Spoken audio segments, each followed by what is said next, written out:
Salam gənclər, hər birinizi xoş gördük. Ümid edirəm ki, yaxşısınız. Son dövrlərdə dövlət qulluğuna düşmüş ən çətin sınıq xətt sualı ilə qarşınızdayıq. Təbii ki, söhbət 260-cı sualdan gedir. Burada yazılan mətnin üzərinə bir xətt çəkirəm. Bu bizə lazım deyil, çünki çox qarışıq yazıblar. Oxuyub heç nə başa düşmək olmur. Ona görə ən yaxşısı gəlin, qaydanı mən sizə başa salım. Kənardan yazıram. Boz və qara rəngli xanalar. Özünüz də diqqət edirsəz, cədvəlin içərisində boz rəngli xanalar var, bir də qara rəngli xanalar vardır.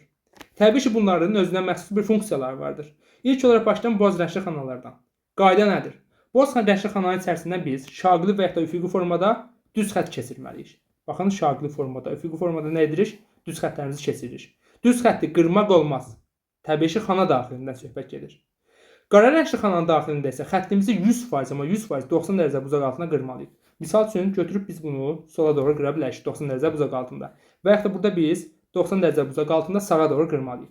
Nə edirik? 100%, amma 100% xəttimizi 90 dərəcə buzaq altında sağa və ya da sola doğru qırırıq. Qayda 1-dir bu. Demək, boz rəngli xananın içərisində xəttimizi qırmayacağıq. Buradan da qeyd edirəm. Qara rəngli xananın daxilində isə biz 90 dərəcə buzaq altında xəttimizi qıracağıq. İkinci bir məsələ nədir? Diqqət edirsək, boz rəngli xananın və qara rəngli xananın kənarında ağ rəngli xanalar vardır. Tutalım boz rəngli xananın içərisindən biz burada şaqili xətti keçirdiyək. Bu zaman yuxarıdakı və ya da aşağıdakı ağ xananı biz qırmalıyıq. Hər ikisini də xətti qıra bilərik. Baxın, bu formada qıra bilərik. Və yaxud da birində qıra bilərik. Amma 100% qırmalıyıq. Yəni deyə bilmərsiniz ki, boz xananın kənarından xətt gedirsə əgər, o xətti düzgün formada saxlamalıyıq. Elə bir qayda yoxdur.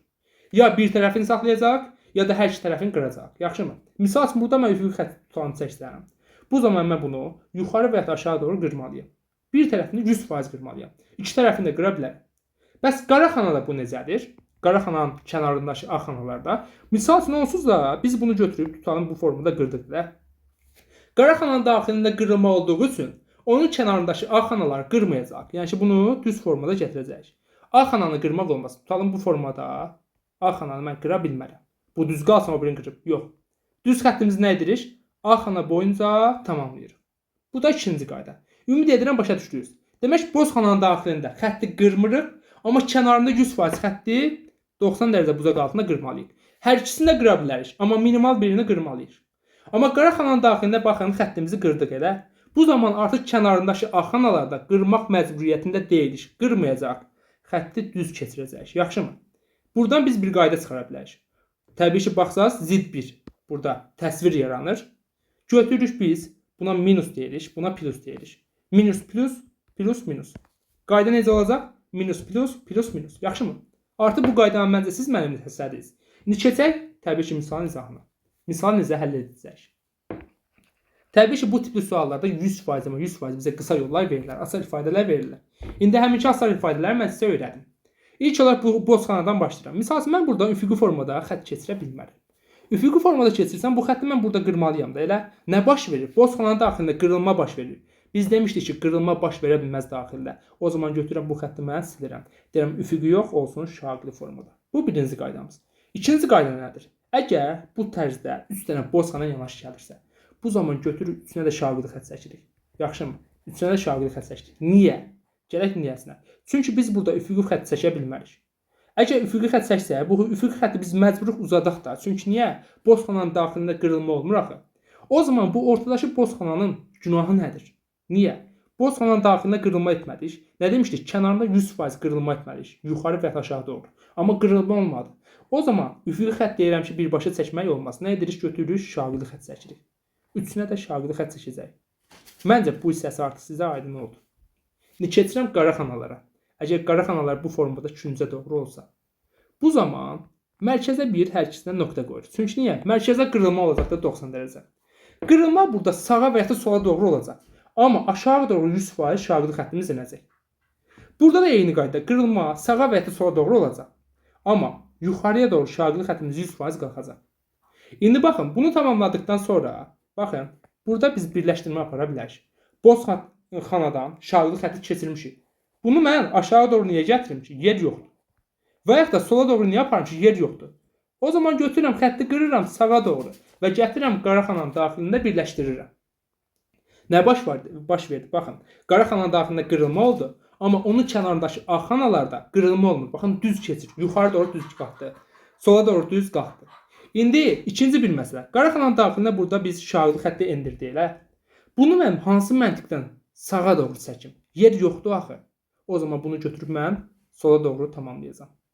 Sola doğru bunu da seçdim. İndi geriyə qalıb baxın bu boz xana. Bu boz xananın daxilində mən əməliyyat aparmalıyam təbii ki. Necə bir əməliyyat apara bilərəm? Deyə bilmərəm ki, götürüm mən bunu bura doğru belə tamamlayım. Ola bilməz. Tamamlasam, onda mən bu xəttlə hara tamamlayacağam? Onda deyirəm ki, bunu şaqlı yox, necə seçəcəm? Üfüqi formada çəkəcəm. Götürək pozanları buradan, burada. Götürəm bunu şaqlı yox, üfüqi formada çəkirəm. Çəkdim.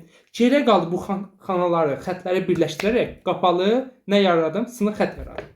Təbii ki, yaradaq da. Bundan sonra artıq çox sadələşən əməliyyatımız. Elə bir şey götürüb fırçanın əlimizə nə edirik? Xəttləri birləşdiririk də. Baxın, buradan birləşdirdik. Bunu birləşdirdikdən sonra, baxın, mən bunu qıra bilmərəm. Niyə qırım ki? Qara xana yoxdur, boz xana yoxdur. Onu da yuxarıya doğru aparıram. Eyni qaydada bu xətti mən qıra bilmərəm axı. Onu da gətirirəm, buradan birləşdirirəm. Nə qaldı? Bir mərkəzdə birləşdirmə əməliyyatı qaldı. Birləşdirmə əməliyyatını aparaq da, baxın, bu iki xətti birləşdirə bilərəm. Boz xananın daxilindən şaqlı xətti keçirmişəm. Aşağıda qırmamışam ki, yuxarıda nə etməliyəm bunu? 100% amma 100% qırmalıyam.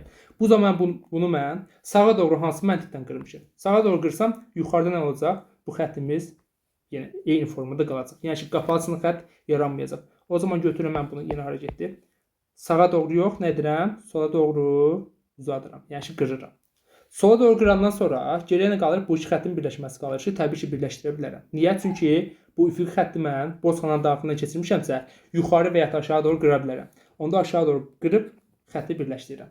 Nə baş verdi? Qapalı sınıq xəttimiz yarandı. Bizdən bəs nə istəyir burada? Sınıq xətt neçə xanadan keçə bilməz. Götürürük, sayırıq. Neçə xanadan keçmir? 1, 2, 3, 4, 5, 6, 7, 8, 9 və 10. Demək 10 xanadan sınıq xəttimiz keçməyəcək. Cavabımız olur B variantı. 261-ci sual sizə tapşırıq olaraq verirəm. Baxın, görün nə qədər burada sizə mən qayda öyrətmişəm. Götürürsünüz, burada şaqlı xəttlərinizi tamamlayırsınız. Buradan üfüqi xəttlərinizi tamamlayırsınız. Şaqlı xəttinizi tamamlayırsınız. Buradan 90 dərəcə qırırsınız. Demişdim, 3 dənə varsa bunların şaqlı və ya üfüqi formada nə edir ki, tamamlayırıq. Vəssalam. Geriyə nə qalır? Birləşdirmək qalır ki, o hissəni buraxıram sizin öz öhdənizə.